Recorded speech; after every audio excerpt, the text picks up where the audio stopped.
Today, let's talk about the Waqf Amendment Act 2025 and the legal storm it has stirred up in India.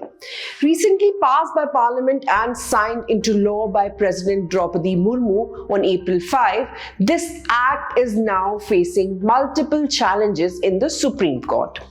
Let's dive into what's happening.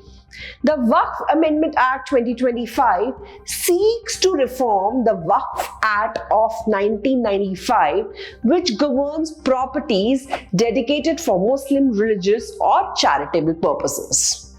The new law introduces changes like mandatory registration of all the Waqf properties, inclusion of non-Muslim members in Waqf boards, and greater government oversight.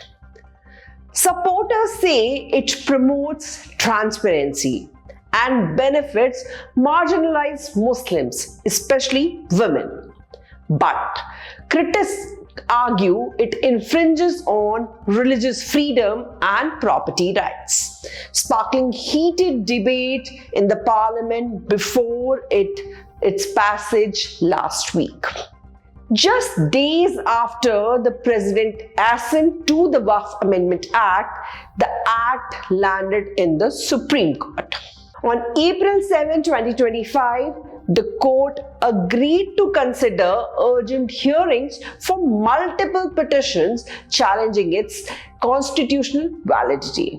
Petitioners claim the law violates the fundamental rights, including equality under Article 14, religious freedom under Article 25, and the right to manage religious affairs under Article 26. The petitioners also argue it contradicts the Supreme Court's own ruling that once a waqf, always a waqf, potentially endangering Muslim community lands.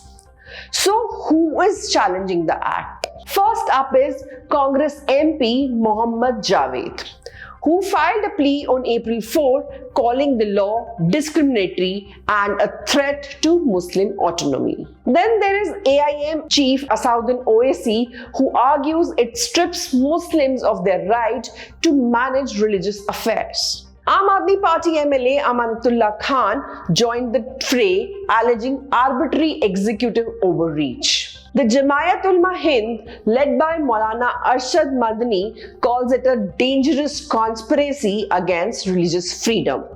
Samasta Kerala Jethmal Ulema, a Sunni scholar group, labels it a blatant intrusion. The NGO Association for Protection of Civil Rights and RJD leaders Manoj Jha and Fayaz Ahmed have also filed separate petitions into the case, thereby amplifying the opposition.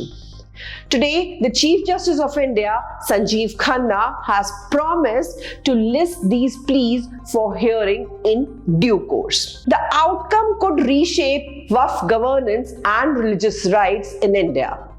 Legal experts predict weeks, if not months, of intense arguments ahead, given the Act's implications for over 9 lakh Waqf properties across India, lands worth billions and tied to the lives of millions. Will the court uphold this reform as a step towards accountability, or strike it down as an overreach into religious affairs? This isn't just a legal fight, it's a defining moment for India's secular fabric.